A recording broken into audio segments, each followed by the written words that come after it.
By the mid-2000s, free throws weren't just a part of James Harden's scoring arsenal. They were a foundational tenet.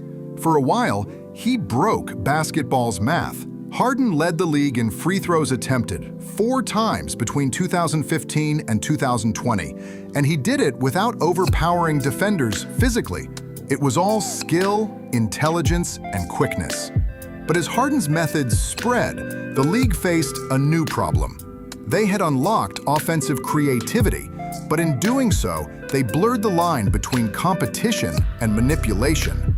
The next generation took it even further. Trae Young mastered the art of stopping short on drives, baiting defenders into rear-end collisions. And then came Shai Gilgeous-Alexander, a new kind of foul artist.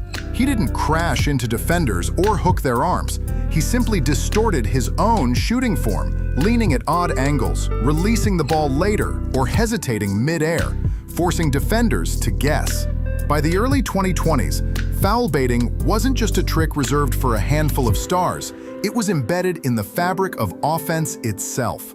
Pump fakes, jarring stops, angled drives, all strategically choreographed to manufacture contact before manufacturing points. How do the rules shape the game? Where's the line between crafty and dishonest? Is it fair to take advantage of a defender's natural momentum? Should initiating contact be punished or encouraged? What's a foul and what's a trick? Back in the late 80s, America had a new muse. He was 6 feet 6 inches, came from North Carolina, and he could fly. Michael Jordan was etching a logo into the culture, but then he ran into a group of roughnecks willing to do whatever it took to win. The Bad Boy Pistons. Detroit's Chuck Daly squad had a no-prisoners mentality. They sent every opponent that touched the paint to the ground, including Jordan. Between Bill Laimbeer, Rick Mahorn, and a young Dennis Rodman, Detroit made consistent efforts to foul Jordan every time he got near the rim. The infamous Jordan rules left the league's brightest star battered and bruised. Eventually, the NBA rewrote the flagrant foul rule in 1990, adding real consequences for excessive force, 2 free throws plus possession. Suddenly, the game was different. Slashers could sprint to the rim without bracing for a clothesline.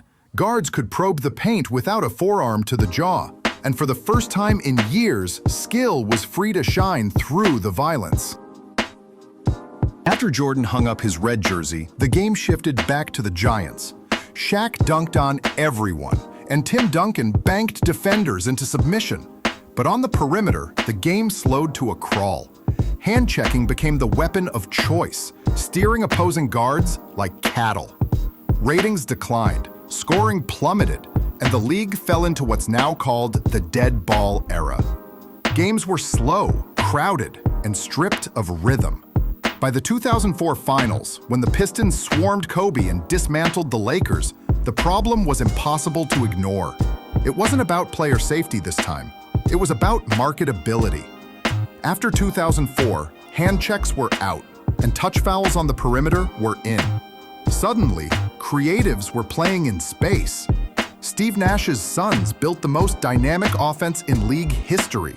Kobe Bryant averaged 35 a game, and scoring surged. For a while, basketball flourished. Freedom to create balanced with just enough defense. But equilibrium never lasts. Players realized that drawing contact could be just as valuable as creating shots. Kevin Durant's rip-through move was the blueprint. The league reacted in 2011 by downgrading it to a common foul. But by then, the ecosystem had already shifted. By 2023, Adam Silver had seen enough. Foul baiting had saturated the game. Players weren't just drawing contact, they were dictating the very terms of engagement. So referees were given stricter guidelines. Abrupt, non-basketball moves would not be rewarded.